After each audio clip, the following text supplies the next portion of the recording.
Hello साथियों, welcome to the video. इस video में हम प्राइम मेरिडियन यानी कि ग्रीनविच रेखा के बारे में कुछ बेसिक बातें जानने वाले हैं। देखिए, अपने वर्ल्ड मैप या ग्लोब पर जो हॉरिजॉन्टल लाइंस होती है उनको लैटिट्यूड बोला जाता है, जो वर्टिकल लाइंस होती है उनको लॉन्गिट्यूड बोला जाता है। आड़ी रेखा अक्षांश रेखा और खड़ी रेखा देशांतर रेखा। इसमें जो बीचों बीच वाली लैटिट्यूड है उसे इक्वेटर कहा जाता है, यानी कि भूमध्य रेखा कहा जाता है। इसी प्रकार जो बीचों बीच वाली लॉन्गिट्यूड है, बीचों बीच वाली देशांतर रेखा है जो 0 डिग्री पर स्थित है, उसे कहा जाता है प्राइम मेरिडियन, प्रधान मध्याह्न रेखा। देखिए, जो लॉन्गिट्यूड्स होती है, देशांतर होती है, इनको मेरिडियंस ऑफ लॉन्गिट्यूड भी कहा जाता है। और चूंकि ये बीचों बीच वाली मेरिडियन ऑफ लॉन्गिट्यूड है, बीचों बीच वाली देशांतर रेखा है, इसीलिए इसे प्राइम मेरिडियन कहा जाता है। हिंदी में प्रधान मध्याह्न रेखा या प्रधान याम्योत्तर रेखा। इसको ग्रीनविच लाइन भी कहा जाता है। क्यों? क्योंकि यह लाइन यूरोप के यूनाइटेड किंगडम की राजधानी लंदन की एक जगह है ग्रीनविच, वहां की रॉयल ऑब्जर्वेटरी से होकर गुजरती है। तो उसी ग्रीनविच जगह के नाम से इस लाइन को ग्रीनविच लाइन भी कहा जाता है। तो इस वीडियो में हम देखेंगे कि ये ग्रीनविच लाइन कौन से ओशंस, कौन से कॉन्टिनेंट्स और कौन से कंट्री से होकर गुजरती है, कौन से महासागर, कौन से महाद्वीप और कौन से देशों से होकर गुजरती है, और साथ ही कुछ बेसिक फैक्ट्स भी देखने वाले हैं। तो सबसे पहले देखते हैं ये कौन से ओशंस से और कौन से कॉन्टिनेंट से होकर गुजरती है। तो देखिए इस लाइन को, ये प्राइम मेरिडियन ग्रीनविच लाइन है। ये 3 ओशन से होके गुजरती है। एक तो ये ओशन, एक ये ओशन और एक ये ओशन। इस ओशन का नाम है आर्कटिक ओशन, आर्कटिक महासागर। ये जो ओशन है, इस समुद्र का नाम है मेडिटेरेनियन सी, भूमध्य सागर। और ये जो भूमध्य सागर है, ये अटलांटिक ओशन, अटलांटिक महासागर का ही हिस्सा है। तो दूसरा ओशन जहां से ये प्राइम मेरिडियन ग्रीनविच लाइन गुजरती है वो है अटलांटिक ओशन। और सबसे नीचे है सदर्न ओशन, दक्षिणी महासागर। तो ये prime meridian Greenwich line 3 ocean से होके गुजरती है। कितने कॉन्टिनेंट से होके गुजरती है? एक तो ये कॉन्टिनेंट हो गया, दूसरा ये कॉन्टिनेंट हो गया, और तीसरा ये कॉन्टिनेंट हो गया। ये वाला कॉन्टिनेंट कौन सा है? यूरोप। आपको दिख रहा होगा, ये है यूरोप। ये कॉन्टिनेंट कौन सा है? अफ्रीका। और सबसे नीचे वाला कॉन्टिनेंट कौन सा है? अंटार्कटिका। तो prime meridian Greenwich line 3 continent से होके गुजरती है। तो 3 ओशन और 3 ही कॉन्टिनेंट। कितने देशों से होके गुजरती है? अभी के लिए नंबर याद कर लो। अभी हम देखेंगे कौन कौन से देशों से होके, कौन कौन सी कंट्री से होके गुजरती है।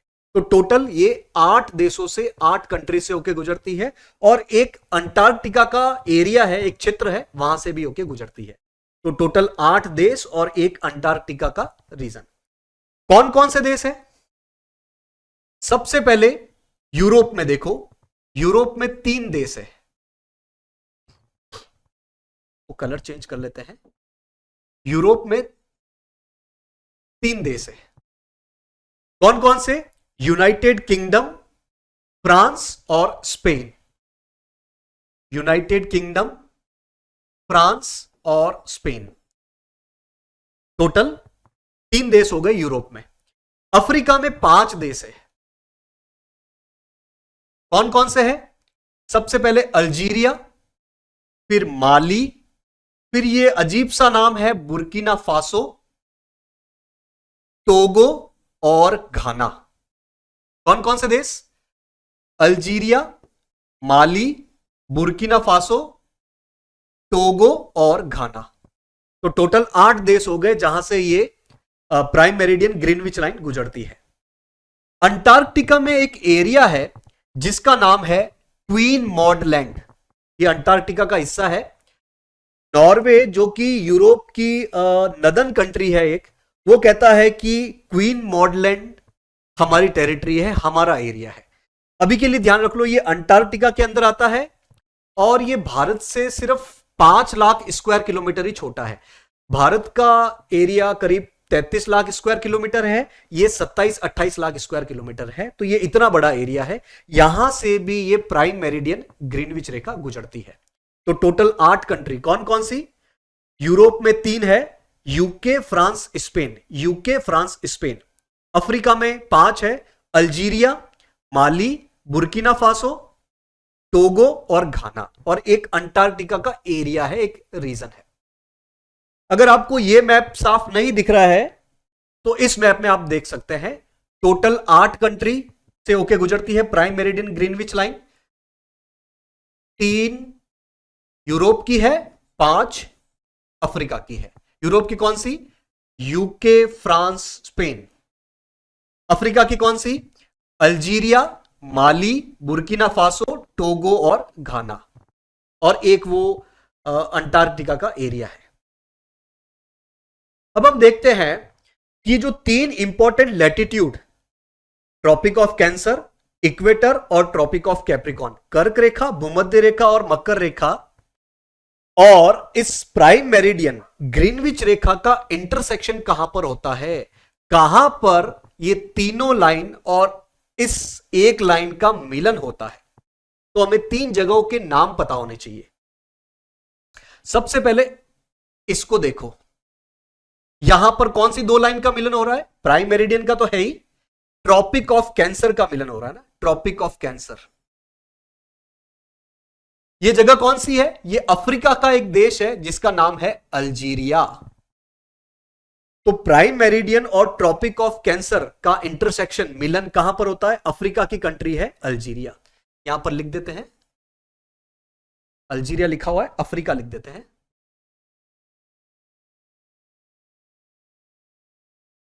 अब आ जाओ प्राइम मेरिडियन और ये बीचों बीच वाली जो लैटिट्यूड है, इक्वेटर, भूमध्य रेखा, इसका मिलन, इसका इंटरसेक्शन कहां पर होता है?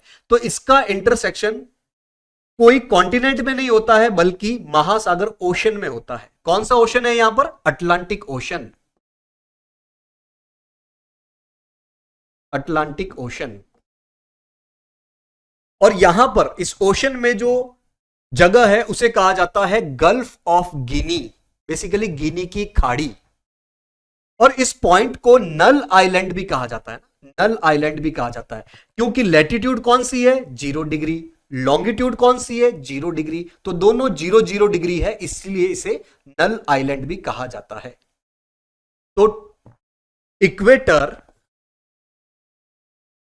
यानी कि भूमध्य रेखा और प्राइम मेरिडियन यानी कि ग्रीनविच रेखा का मिलन कहां पर होता है? अटलांटिक ओशन में। जगह का नाम है गल्फ ऑफ गिनी, या इसे नल आइलैंड भी कहा जाता है। अब प्राइम मेरिडियन और ये जो तीसरी लैटिट्यूड है, ट्रॉपिक ऑफ कैप्रिकॉर्न, इसका मिलन कहां पर होता है? इसका मिलन भी समुद्र में ही हो रहा है।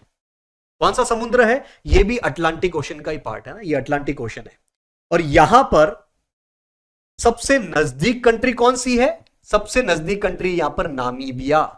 तो नामीबिया के समुद्र के तट के पास में, अटलांटिक ओशन के पार्ट में, प्राइम मेरिडियन और ट्रॉपिक ऑफ कैप्रिकॉर्न का मिलन होता है। तो आपको याद रखना है कि प्राइम मेरिडियन और बाकी तीनों important latitude, Tropic of Cancer, Tropic of Capricorn और इक्वेटर का मिलन कहां कहां पर होता है। सबसे ऊपर वाली का मिलन होता है अफ्रीका में, और नीचे वाली दोनों का मिलन होता है अटलांटिक ओशन में।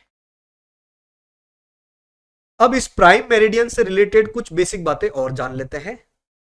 जैसा कि मैंने बताया कि इस लाइन को ग्रीनविच लाइन भी कहा जाता है।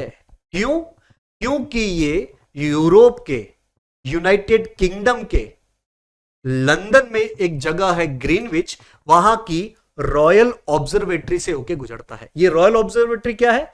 एक प्रकार का ये इंस्टीट्यूशन है जो एस्ट्रोनॉमी से रिलेटेड, नेविगेशन से रिलेटेड रिसर्च करता है। तो इसी से होकर पास होने वाली लाइन को ही क्यों प्राइम मेरिडियन बोला गया? भाई किसी भी लाइन को प्राइम मेरिडियन बोला जा सकता था, क्योंकि 1884 में यूएसए के वॉशिंगटन डीसी में एक मीटिंग होती है, कॉन्फ्रेंस होती है, जिसको बोलते हैं इंटरनेशनल मेरिडियन कॉन्फ्रेंस। और इस कॉन्फ्रेंस में बोला जाता है कि इस रॉयल ऑब्जर्वेटरी, जो कि पहले से ही इससे रिलेटेड काम कर रही थी, इस रॉयल ऑब्जर्वेटरी से जो लॉन्गिट्यूड गुजर रही है उसी को ही एक रेफरेंस लाइन बोलते हैं, उसी को ही प्राइम मेरिडियन बोलते हैं। और उसी के हिसाब से ही फिर पूरी दुनिया में टाइम जोन और स्टैंडर्ड टाइम का कैलकुलेशन होगा। तो ये ग्रीनविच कहां पर है? यूनाइटेड किंगडम में है ना। यूनाइटेड किंगडम में 4 देश आते हैं, जिसमें से एक देश है इंग्लैंड, और इंग्लैंड की कैपिटल है लंदन। अब ये यूके क्या है, ब्रिटेन क्या है, इंग्लैंड क्या है, इसको हम जब अलग अलग कंट्रीज के बारे में देखेंगे, अलग अलग कॉन्टिनेंट्स के बारे में देखेंगे, तब डिटेल में बात करेंगे। अच्छा, एक इससे रिलेटेड पॉइंट है जीएमटी। जीएमटी क्या है? Greenwich mean time. आपने देखा होगा कि भारत के समय में ऐसा लिखा आता है ग्रीनविच मीन टाइम प्लस 5.5,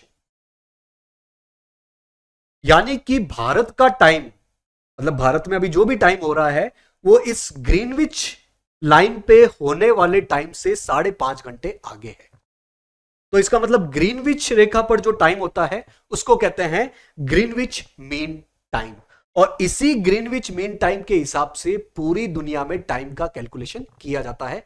अलग अलग देश अपना स्टैंडर्ड टाइम इसी जीएमटी के हिसाब से रखते हैं। जीएमटी का एक नया कंसेप्ट आया है, उसको बोलते हैं यूटीसी, कोऑर्डिनेटेड यूनिवर्सल टाइम। अभी के लिए इतना ही याद रखो कि ग्रीनविच के हिसाब से ही पूरी दुनिया में टाइम का कैलकुलेशन किया जाता है, और ग्रीनविच के टाइम को बोला जाता है ग्रीनविच मीन टाइम या UTC, coordinated universal time. Time का कैलकुलेशन कैसे होता है इसको हम आने वाली क्लासेस में देखेंगे। तो आज के वीडियो में इतना ही। Thank you for joining today's